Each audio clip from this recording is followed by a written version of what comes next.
Yo, what is up out there on the outer web, interworld net, fish net, something like that. Hey everybody, how's it going? Dan Schinder here with a returning offender. This has been a long time coming. SJG Malik from, Jabril, you were on, we were just talking about that. It was 2016, Stephen said. And it seems like 3 years ago. What's up with that? No, Doesn't it? It no, seems like time it just just happened. Yeah, time just blinked past. it's crazy. So yeah, Jabril Malik joining us. He's just real amazing with drum corps chops. Still has them. There's a glimpse of you in our. I don't even know if you know this. There's a glimpse of you in our. A couple of them maybe, and one of the promos for our documentary about our first 10 years. We just turned 12 in January, and there's a couple clips of you here and there, but I do have some clips that we snuck in to show people your fabulous skills, and we'll talk about that. We'll talk about your background, what you're doing now, and your teaching, what you offer folks. But just for fun, I want to start with 2 videos, just so people can maybe go, oh yeah, I remember that, or go, wow, I'm glad I found this. So first, this one, check this out, folks. I think this was the first thing I saw of you. And then I reached out, and you were in Vegas living like 5 minutes from us at the time, right? At your aunt's or something? Yeah. I was visiting at the time. Yeah. My aunt's house. Right. So check this out, folks. We'll start with this.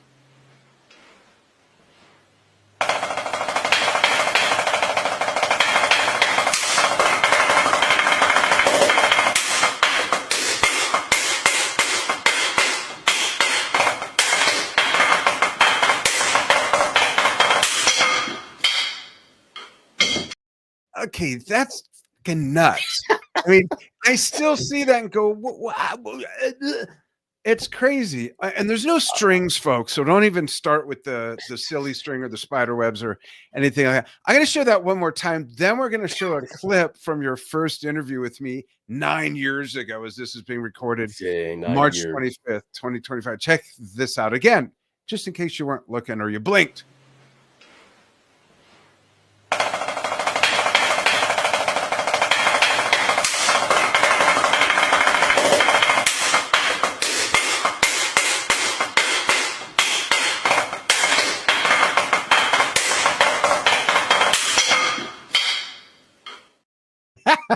I just love that. It cracks me up. So this goes back to 2016 with Malik showing me how to do some of this. Yeah, right. Let's see how this goes. Oh, someone almost lost an eye. Triple it.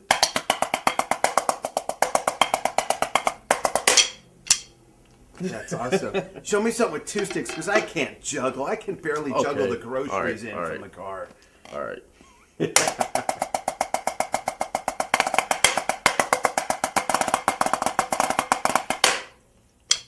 That's so cool.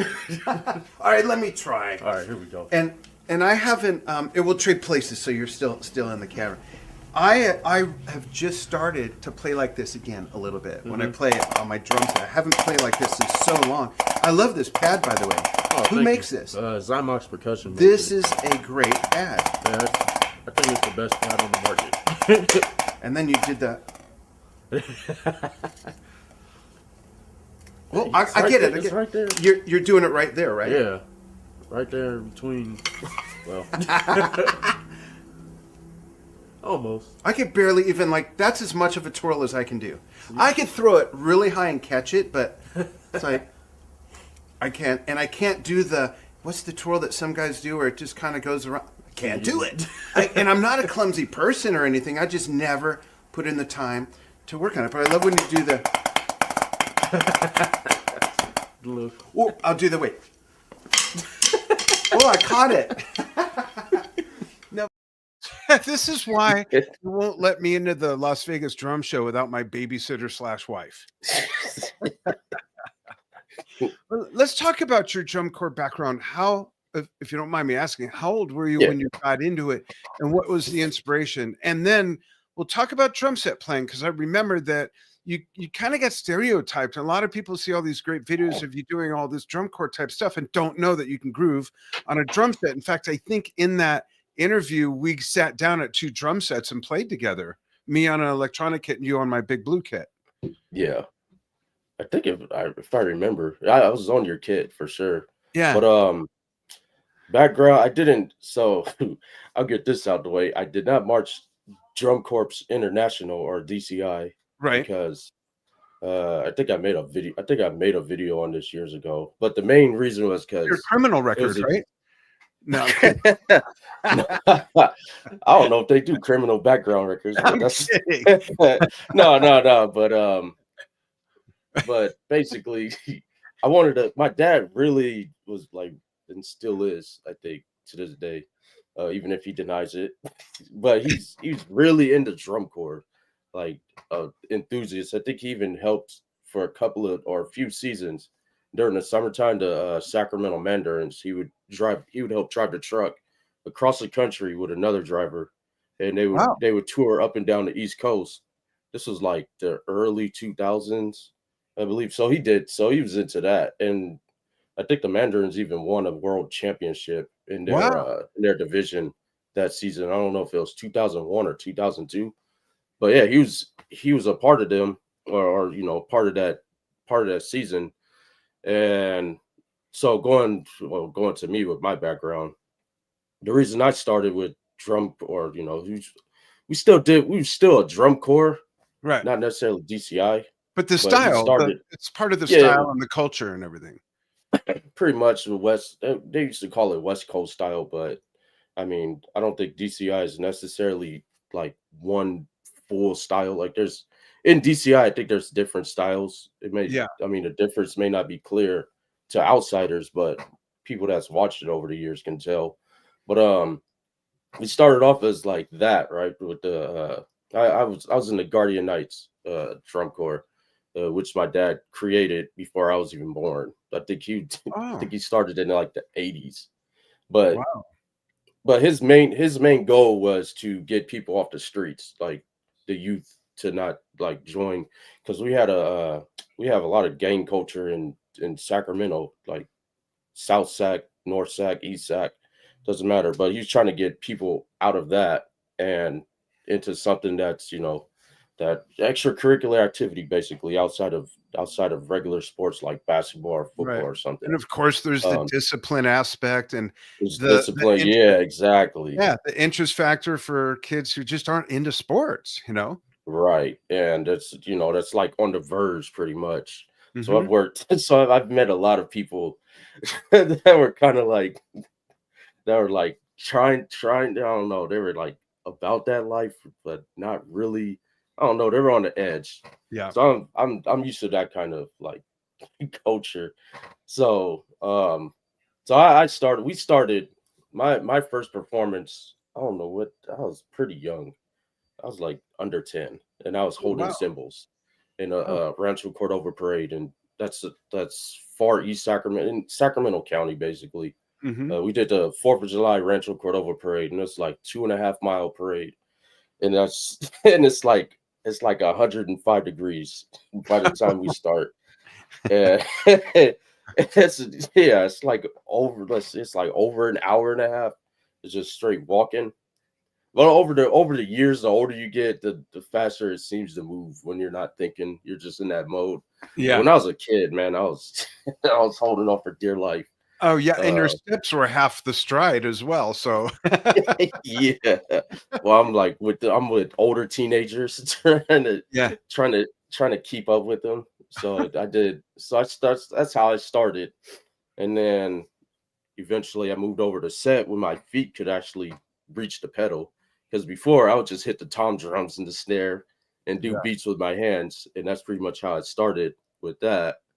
And then let's see, my teen years and going through high school, I played more set than I did like drumline. So for a while, I would play either the drum kit, or I would play the multi-tenors nights. And I did that all the way till my senior year. I didn't really play marching snare like that with traditional grip and all of that. I wasn't really serious like that. I was just something extra to do for me. It was just fun to get outside of school and at Yeah. home and all of that. It's just something to do. Um, and then eventually I turned 18, and now I'm trying to figure out what's next in life. And my dad was like, "Hey, you should do DCI. You should do DCI." I'm like, "How much is DCI?" It was like, and we looked up the price, and back then it was like 25 to 3 grand. I think average. It was pretty Wow. expensive. It Even was back expensive then? back then. Yeah. Yeah, I mean now people are saying it's like 7 or 8 grand or Wow. something. They're saying I don't know the official numbers, but it's like it's crazy. But I was like, can I just get a car instead? That was my mindset. I'd rather have a car. And I wanted, and even through high school, I guess they had like the smaller drum corps. You wanted me to go and audition for it. I'm like, but I like my summers. I like summer breaks after Yeah. a long strenuous year of school. Cool. I'm like, Yeah. man, let me have my vacation. I got to be Yeah. around more people. But I know I'm kind of all over the place with the timelines. Yeah, But that's all right. but yeah, that's how I started. I didn't march DCI, but I did a lot of drumline stuff. And matter of fact, long story short, I stuck with the Guardian Knights because I thought we would get into DCI. I'm like, Oh, if I do DCI, that would be the only way. But it was really hard to break into that circle back then. But and probably really expensive to get right. in to get into that activity. But But I mean, this is if where you it if developed a lot of your chops though, right? yeah, that was, I would say, through my junior and senior year. That's when I started kind of taking it more seriously. Mhm. And then around, let's see, my late teen years after high school, I'm like, all right, I gotta get a job. I gotta figure this out. And Right. then I'm still young enough to do drum corps. So I'm still with the Guardian Knights. And let's 2000, forgot 2008, I think we went to Los Angeles. Um, it was called the Angel City Classics, and it was basically two HBCU schools. They were playing football against each. I think it was Morris College and Prairie View A&M, Mm. and both of their marching bands came out. But Prairie View A&M back then, they were like a huge marching band that I've in the South in Texas that I've never heard of in my life, let alone seen. Because by then YouTube is out, and I've seen like a lot of the other HBCU lines, and I'm like, dang, they are huge. And there's different style HBCU lines. So we see Prairie View and their drumline marches out, and they brought their small group, but it was still like 20, 30 of them, I think, almost. Wow. And yeah, I That's a think there big was drum line. yeah, I think they brought 6 snares, and they had 3 multi-tenors, and their bass, they had a bunch of bass drums. I think Different they had, sizes, like a bass line, literally. yeah, literally. So their style, they have a smaller basses, which are chest tenors, and they counter the bigger basses. Yeah. So it's different than like a drum corps style where they have tonal basses they can pitch up and down, which was our style too. Mhm. And once we saw that, we immediately started changing our style to emulate more HBCU style, but still kind of mix the DCI style with it. So we tried to go the hybrid route, and I think it worked for the most part. That's cool. Of course, I was not the best dancer back then. I'm still Yeah, not, I was but gonna say that the the course, choreography plays a lot into all of this. I mean, would yeah, you yeah, agree that that's part of what does make the differences when you look at these different organizations around the country, not just the style of play, but the style of how it's presented and the choreography, just like absolutely. a different dialect around the country of the same language. Absolutely. Yeah, Mhm. I would 100% agree with that. And every group I think had like they would I would say from like a HBCU perspective, every group had like similar dance moves, but it's how they presented it is Mhm. like a different movement, or some of them go into formations. Right. A couple of good examples. They're on the East Coast is A&T, North Carolina A&T is one of them. They have a really big drum line, but they're able to like make it. They're able to make it work somehow. And they're really impressive. They go by the nickname Cold Steel. Oh wow. I would say it's one of the most impressive groups in America, not just like as a HBCU group, but just a drumline period. Yeah. Whether it's DCI, Heights, or anything. And another group that's followed with them. Some would even argue like they're rivals basically. So they would. It's a huge debate. But another one is Norfolk. They go by Million Dollar Funk Band or Funk Squad. My bad. Yeah, yeah. The I've drum seen line. Yeah, I would say they would fit more into the scheme of DCI if they did DCI. At least the drum line, like how their discipline's a little more different. They're more And more like go ahead, and then I have no, you did. Well, I was Oh, gonna I was say just, yeah, even the fashion varies. Like if you look at what goes on like in Atlanta and the South versus like Colorado or something, the whole yeah, presentation's different. Even if they were playing the same thing, which they're not, there's still differences in style. The whole fashion element. So you get the right, music itself and those styles, and then you have the how it's presented with the choreography and the fashion. right. Well, you even got like non-HBCU school, like colleges. Let's see, Louisiana State University. They have a huge marching band because I think they're in Baton Rouge with Southern University. So they they some of their music style is like some of it. They play a lot of hip hop songs, at Mm-hmm. least over the last few years. And then Ohio State, which I don't know where Ohio State is outside of Ohio. I don't know which city it's in, but they also have a they also have a huge they have a huge marching band, and their drum line is I think they're using straps now or slings like their snares. So Really? they're kind of yeah. So I Like the think it's old starting school to on the slant and everything? no, they're more like the modern HBCU style group. Oh, So they're interesting. yeah. I think I don't know when they switched. I think this is more recently, but well, yeah, we're starting to see more groups kind of like change their style a little bit. And Mhm. some HBCU groups want to look more like DCI, like they want to take some elements from there.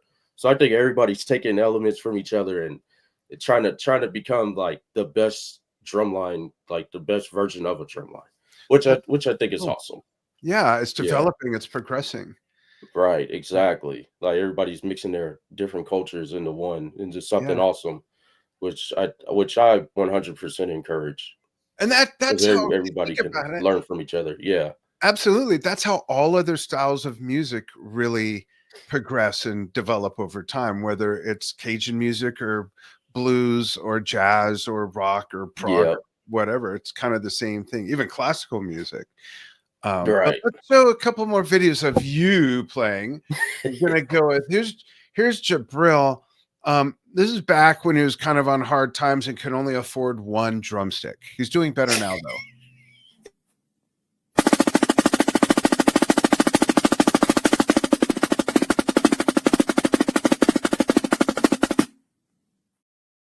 I don't even want to try that. I'm afraid I'll lose a nose or nostril at least or something. Let's see that I've done again. that a few.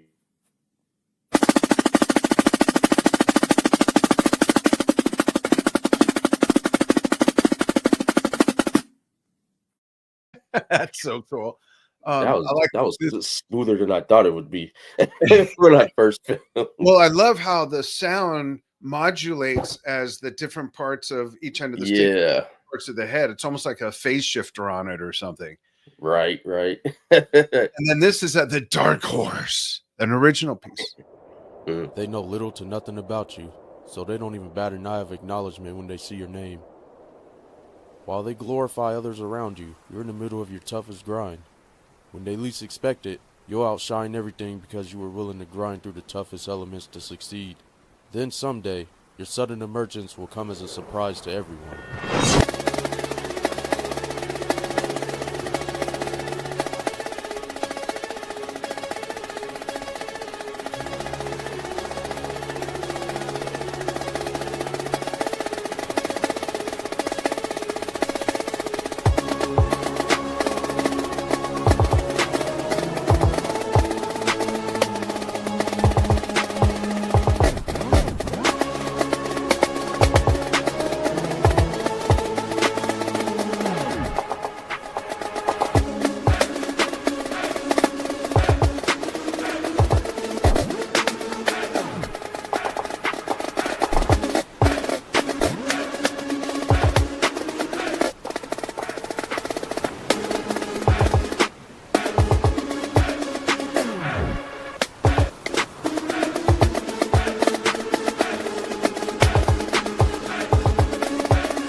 So cool. I love that piece. Where in Japan was that film? That was in Japan, right?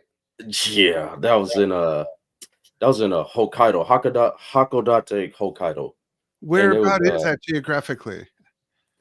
uh let's see. So like Tokyo, it would be Tokyo. I don't even think Tokyo's a good range. It's like 400 miles north of Tokyo. Okay, toward the Well, it's west. pretty far north. It's pretty far northeast Japan. Okay, so it's probably So it's even it's like right next to Russia. Actually, that's the best. okay. Way It's way above Kochi then, which is way Kochi's way the other side. Yeah, yeah, yeah. yeah. Okay, Yeah. interesting. So it begs the question: do you happen to know? Did you ever learn at what point? What was the flashpoint, or the who, or the when and the who, where hip hop and or dubstep got integrated into this style of drumming? Do you know what it was that brought those two together and about when that was? Because I find it fascinating. I think well like so like with me at least, I like different genres of music, and I try to when I produce the music, I try to mix them as much as I can. And I like the beats of hip hop. So it's always Mhm. going to be like it's always going to be some bass and some snare in there, but outside of that, like it could be a violin track, it could be a Yeah. dubstep style track, it could be any of those. It could be a rock guitar track. I'm gonna try to mix it in there mingle it as best as I can to create something different. I think that particular track is a little different style, and just in general, it's a different style than maybe other producers out there that makes that music. But I try to I try to make it for snare drumming Mhm. essentially. But That's as true. it's Center it all but I around that. Yeah, yeah, yeah, it's pretty much centered around that, but I still try to get these tracks to kind of tell a story a little bit to Yeah. help with the overall production, especially a video like that. Yeah, yeah. So, and That's that's not the yeah, yeah, yeah. that's Pretty cool. much Let's lost my show train of thought there, but yeah. that's okay. We have two more, and then I want to talk about your drum lessons so people can learn Okay. what and how and all that stuff. Let's start with Ride the Waves. Check this out, folks. I'll show a piece of this one. Watch this.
Very cool. I had to show more than just a little bit of it. It's just so good. And No, yeah, I'm wearing like, well, I can't do that. I'm wearing almost the same water shoes. What's up with that? I've got your shirt on. yeah. I'm wearing almost the same. This You is got the what I old think school from. SDJ shirt too. Yeah. The shit. Very old school, right? We're talking 9, Now, yeah. no, as far as the shoes go, no, they just, I don't know, they work in the ocean with the And I sand. love playing drum set in these. They're like ballet shoes. They weigh nothing. And I Right, have just enough support and friction on the bottom with just real lightweight. I love playing in these. I wear these in the right. house. I only wear real shoes outside. When I see guys or girls playing, well, girls playing in high heels, like, man, that's just Oh, crazy, right? But yeah.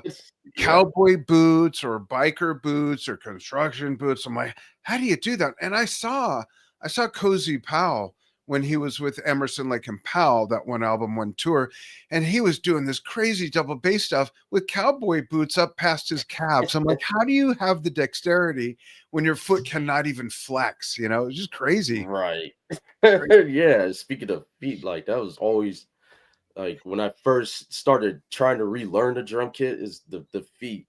I don't Yeah. know how people can just like, or even double kick or double bass. Like I'm trying to, I kind of figured out the right foot, but now the left foot is like, oh, Yeah. here But we like go I've seen again. Lux Drummerette plays in really high heels, spikes. Yeah, I've seen Maytal Cohen play in really high heels, and this is a whole different thing. Before I show the last video, because I don't know if this would get muted or not. The drum cover, the Destiny snare drum cover, would that get muted? Is that an official track? No, that's mine. That's all mine. That Yeah, is, that is yours. Okay. Facebook is kind of weird with because they tried to mute me too, and I'm like, that's my track. I And did that with, yeah, that's happened when stuff I've done and with Billy Cobham, and then you got to fill out the thing. I wasn't sure. Right, yeah, no, it's all the music that the links I sent, they're all original tracks, and they're off of my album Nothing Less Than Epic Volume 2. Okay, So you can cool. actually listen to all of them on like Spotify and all that. That's probably why they flag it, but yeah, So tell should them, be all right. tell everyone exactly where to find that, and then let's talk about your lessons. Tell them where to find that. We'll talk about your lessons, then I'll show that video. Oh, okay, yeah. The album you can find it anywhere that streams music, Apple, Spotify, wherever, Amazon, anywhere. I made sure to put it as many places I possibly could. So, Yeah, and cool. then And but yeah, yeah, as far as what you teach, do you teach what we're seeing basically? Do you teach drum set? absolutely. Cool. Yeah, I teach with drum set. I teach the hands mainly, but I do teach like the basic rhythms and understanding it, how to count all of that stuff. Because I think it matters still, even Yeah. on a drum set. Because if you don't have Oh a yeah. timing, then you don't have music really. It's just Yeah. like Yeah. it's Exactly. so Drummers I gotta have absolutely timing for sure. oh, I think that's the most important thing Yeah. is the timing with it. But I teach elements of kit, but I teach mostly the hands, different techniques and how to keep them safe from hurting yourself without hurting yourself. Yeah. And I do them with Zoom video chat, so it's a one-on-one live with me. That's cool. Yeah. And pretty much you can I keep forgetting the phone number because I have so many different ones that I use, different burner phones. But no, but but it's if you want to email me, you can email me at jabril@sdjmalik.com. I do answer as fast as I can. If not right away, probably the next day, or if it's the weekend, probably be like that Monday. But I will respond if you're interested in lessons. And I teach pretty much anything that has to do with the hands, That's great. technique, stick tricks. Everyone want to learn stick tricks. Yeah. And if not live drum lessons, I actually have two programs. One of them is called the Super Drummers Boot Camp, which pretty much covers anything with hand speed, technique, rudiments, all of that stuff. It's basically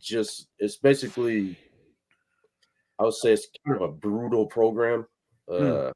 and it takes dedication. It is a self-learn, it's a self-help, but I am there to support. Like if you need help or if you got any questions, I'll be there That's to help you out through the journey. But it's an intense program.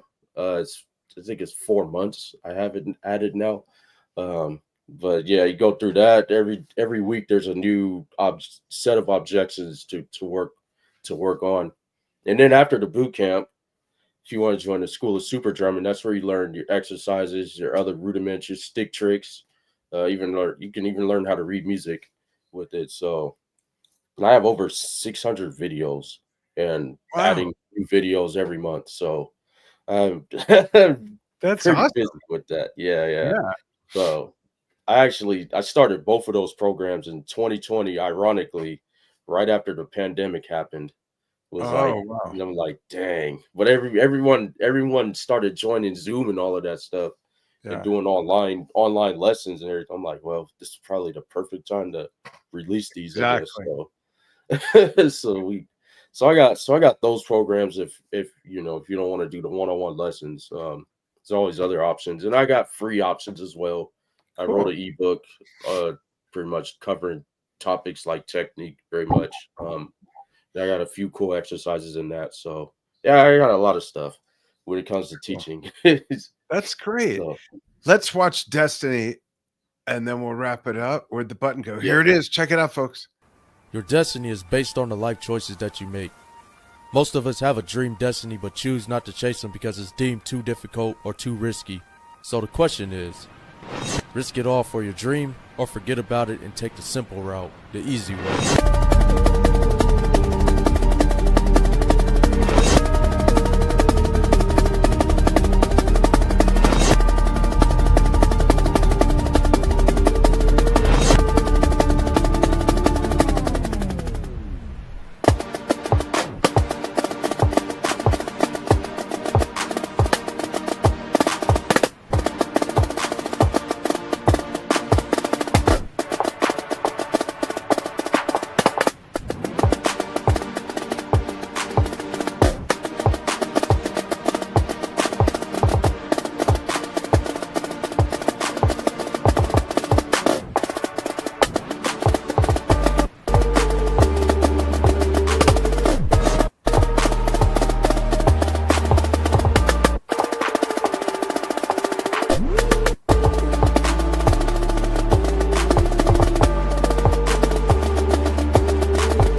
There's half the piece to tease you with, folks. Look it up. Destiny by Jabril Malik, SDJ Malik. Beautiful piece. Yeah. And where's that location with that waterfall in the background, the fall leaves? Where That was was that? Nagano.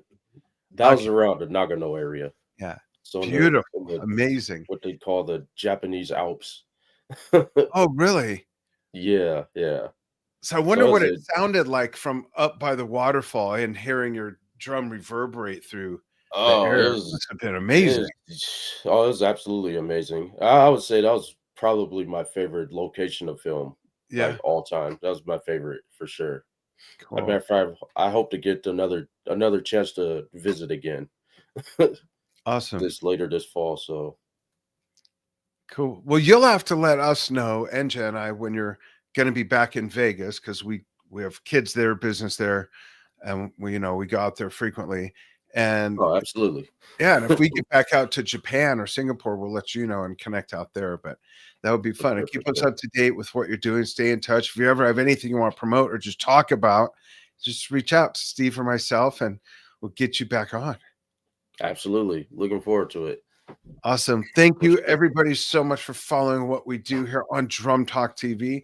Check out our membership site at drumtalktvbrilliance.com. Lots of crazy, fun stuff going on there. And to take you out, we'll give you another snippet of something fun. Here you go. How about this one?